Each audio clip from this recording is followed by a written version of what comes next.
अगर जिंदगी में आप सफल होना चाहते हैं, अगर जिंदगी में आप सफल होना चाहते हैं, कभी किसी सफल व्यक्ति की निंदा ना करें।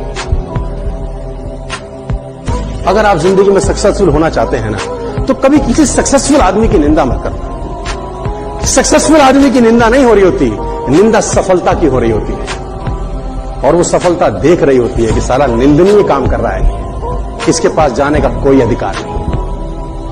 कभी भी जीवन के अंदर सफल आदमी की निंदा मत करना। मेरी एक बात गांठ बांध दीजिए। लाइफ में सबका स्ट्रगल होता है। हम लोग के भी लाइफ में बहुत तकलीफें आई थी। जिंदगी में इतने तकलीफ देखे कि अब अगर तकलीफ नहीं होता है तो तकलीफ होता है। जिंदगी ने उस मुकाम पर लाकर छोड़ा है जहां पसंद तो बहुत कुछ है लेकिन चाहिए कुछ भी नहीं। लोग कहते हैं कि खाली हाथ आए थे खाली हाथ जाओगे, गलत बोलते हैं। लोग भले खाली हाथ आते हैं लेकिन जब जाते हैं तो अपने साथ कुछ संस्कार, कुछ यादें छोड़ जाते हैं। एपीजे अब्दुल कलाम खाली हाथ तो आए थे, क्या खाली हाथ गए? हमारे जितने देश के लोग हैं उन देशवासियों के लिए प्रेरणा के स्रोत बन गए। लेकिन अगर आप खाली हाथ आते हैं और खाली हाथ चले जाते हैं तो आपका पुरुष योनि में जन्म लेने का कोई अर्थ ही नहीं बना। अपनी मंजिल को भुलाकर जिया तो क्या जिया, है दम तुझमें तो उसे पाकर दिखा।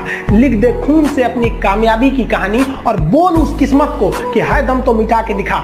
इसलिए कभी किस्मत को मत कोसिएगा, अपने हौसले से अपनी। पापा साथ में आया अकेला आया? अकेला। अकेला?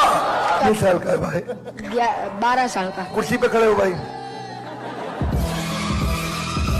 मेरा नाम तिलक सोजित्रा है, फ्रॉम गुजरात, छोटे सिटी जामनगर से। मेरे को पहले से ही बिजनेसमैन बनना है। तो मेरे पापा है ना, वो LIC के एजेंट है। तो मैंने सोचा कि तिलक मेहता कर सकते हैं तो तिलक सोजित्रा कैसे नहीं कर सकते। तो मैंने प्रीमियम इकट्ठा करना चालू कर दिया। 4 पॉलिसी बेच ली और 2 लाख प्रीमियम कर लिया। हाँ, और उसमें से 1 लाख रुपए जितना, 50,000 रुपए जितना मैंने अर्न किया। तो मैं ये क्वेश्चन है कि अभी वो 2 लाख को मैं 2 करोड़ कैसे करूं? अच्छा, तुम लोग किस मिट्टी के बने हो यार? क्या तुम सबका प्यार मर चुका है? जिस लड़की से कभी मिले नहीं, उसे देखा नहीं, उसके साथ रात भर चिट-चैट चैटिंग करते रहते हो। पर माँ ने अगर बाजार भेजा तो बोलोगे टाइम नहीं है। क्यों? क्योंकि वही तुम्हारी असलियत है। इस तरह सच का सामना करने में तुम्हारी फटती है ना। झूठे दोस्त, झूठे लोग, झूठी शान, झूठी जिंदगी। तुम्हारी तो पूरी की पूरी दुनिया झूठ की नींव पर टिकी है। इस देश में पढ़ाई लिखाई करने वालों को मिलता क्या है? सारी जिंदगी माँ बाप की दौलत और मेहनत को बर्बाद करके लड़के डिग्री हासिल करते हैं।